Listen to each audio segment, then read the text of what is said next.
Ladies and gentlemen, welcome to Chanel Jasmine, the best novel Chanel for romantic stories. Hai guys, selamat datang di channel Jasmine, channel terbaik untuk menyimak novel-novel romantis. Mohon dukung channel ini dengan subscribe, like dan share video-video yang ada di channel ini. Terima kasih.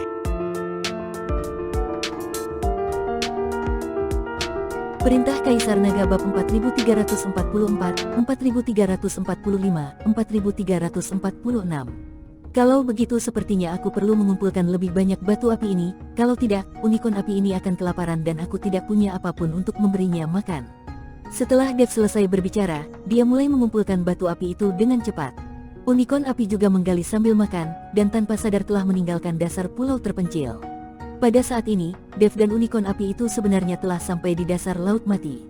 Dev menemukan bahwa saluran vakum terbentuk di sekitar batu api, dan terjadi gelombang panas, sehingga air laut tidak mungkin bersentuhan dengan batu api tersebut.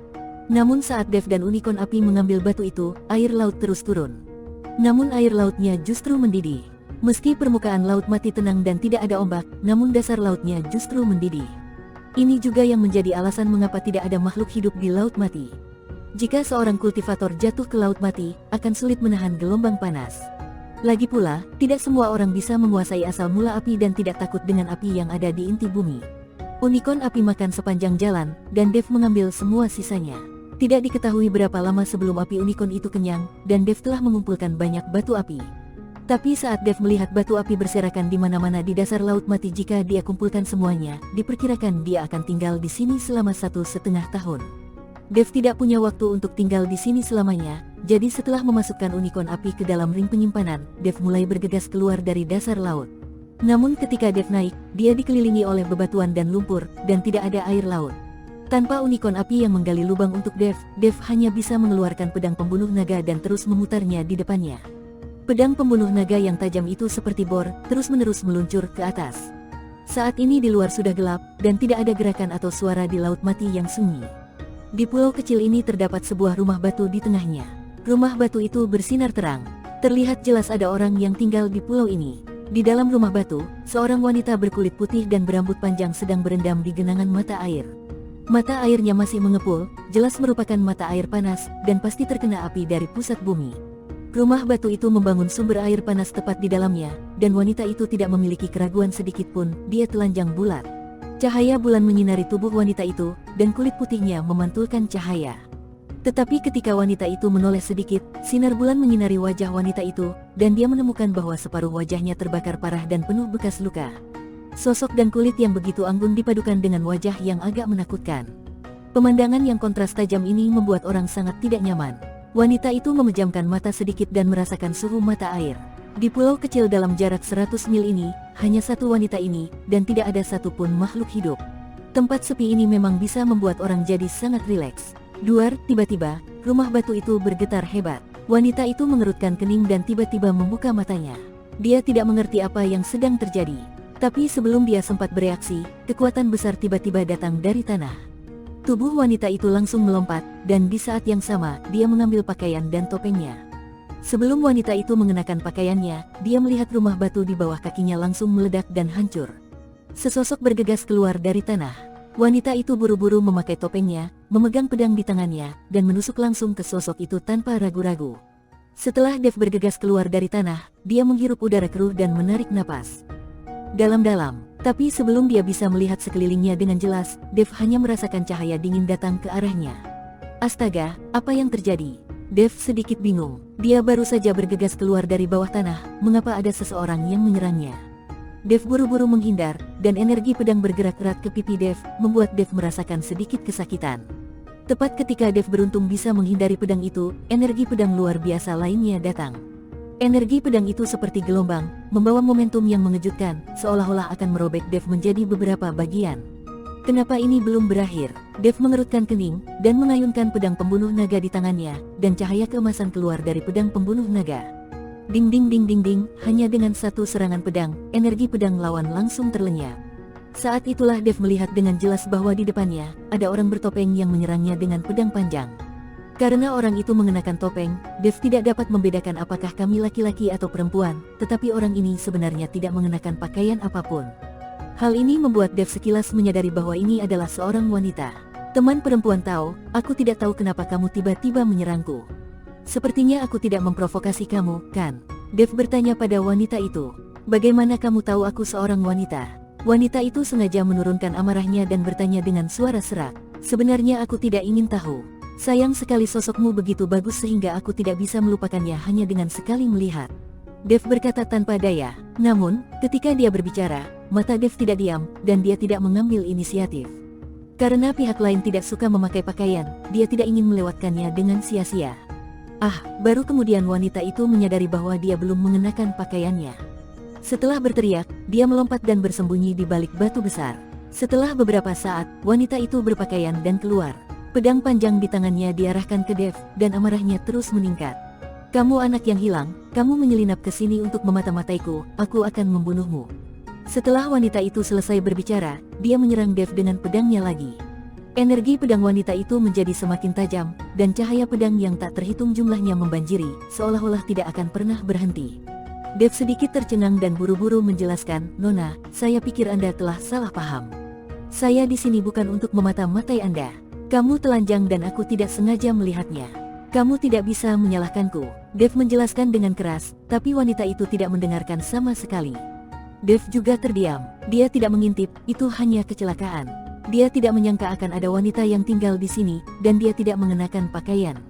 Ini bukan salahnya, jika wanita itu menyerangnya, ini sangat tidak adil, bahkan lebih tragis daripada kisah Doe yang terkenal itu. Tapi Dev tidak bisa menjelaskannya. Serangan wanita itu semakin cepat, dan dia jelas-jelas menginginkan nyawa Dev. Selain itu, kultivasi wanita itu berada di alam Mahayana tingkat pertama, dan kekuatannya tidak lemah. Dev terus mengelak dan tidak berani melawan, karena takut menyakiti pihak lain, yang bahkan lebih sulit untuk dijelaskan.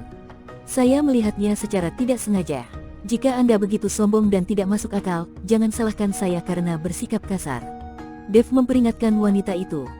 Kamu, kultivator tingkat 7 di alam kesengsaraan, tapi berani mengucapkan kata-kata sebesar itu. Jangan berpikir bahwa kamu bisa mengabaikanku hanya karena kamu telah dapat menghindari beberapa serangan dariku. Wanita itu mendengus dingin, dan langsung mengayunkan bunga pedang dari pedang panjang di tangannya. Setiap bunga pedang mekar, lalu menyelimuti Dev. Dev mengerutkan kening. Ilmu pedang wanita ini memang bagus, jadi dia meledak dengan energi spiritual dan berkata, karena kamu telah memaksaku lagi dan lagi, jangan salahkan aku. Ini semua karena kamu. Dev memegang pedang pembunuh naga di tangannya dan melompat, berniat menghindari bunga pedang dan kemudian menyerang wanita itu. Tapi saat tubuh itu melompat, wanita itu berteriak pedang mengikuti kehendak. Terlihat bunga pedang tiba-tiba berkumpul, dan kemudian berubah menjadi binatang buas, membuka mulutnya yang berdarah, dan menggigit Dev. Dev terkejut, dia tidak menyangka cahaya pedang yang telah tersebar bisa berkumpul dan berubah menjadi binatang buas. Energi pedangmu benar-benar bisa berubah bentuk sesuka hati. Dev sedikit terkejut, harus diketahui bahwa tidak sulit menggunakan energi pedang untuk bertransformasi. Selama Anda mengendalikan pedang panjang di tangan Anda, setelah mengayunkan energi pedang dan mengikuti niat pedang, Anda dapat merubah energi pedang itu menjadi apa yang Anda inginkan. Pedang pembunuh naga Dev, yang memotong bentuk naga dengan satu pedang, juga terlihat seperti ini.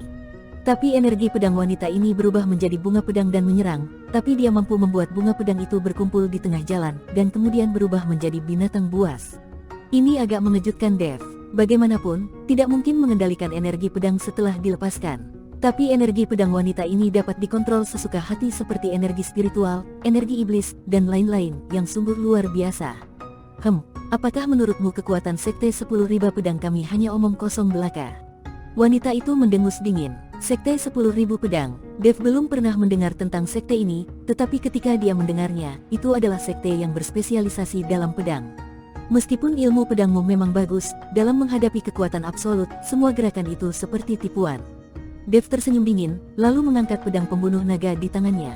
Pedang pembunuh naga bersinar terang, dan niat pedang menyelimuti seluruh tubuh Dev. Biarkan aku menunjukkan kepadamu ilmu pedang yang sebenarnya. Teknik pedang 9 bayangan. Dev menggunakan teknik pedang 9 bayangan. Sudah lama dia tidak menggunakan teknik pedang 9 bayangan. Lagi pula, Zhongli, roh pedang pembunuh naga, terluka dan tidak bisa lepas dari pedang, apalagi terhubung dengan pikiran Dev, jadi Dev jarang melakukannya menggunakan teknik pedang 9 bayangan. Dengan penggunaan teknik pedang 9 bayangan, sosok Dev muncul satu demi satu, masing-masing sosok memiliki aura Dev.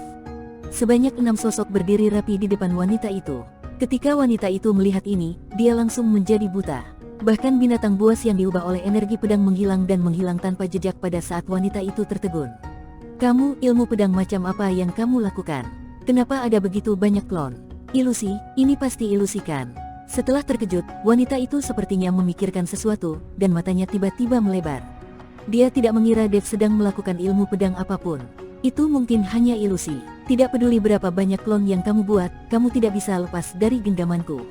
Sangkar 10.000 pedang. Wanita itu berteriak pelan, lalu mengayunkan pedang panjang di tangannya ke arah langit.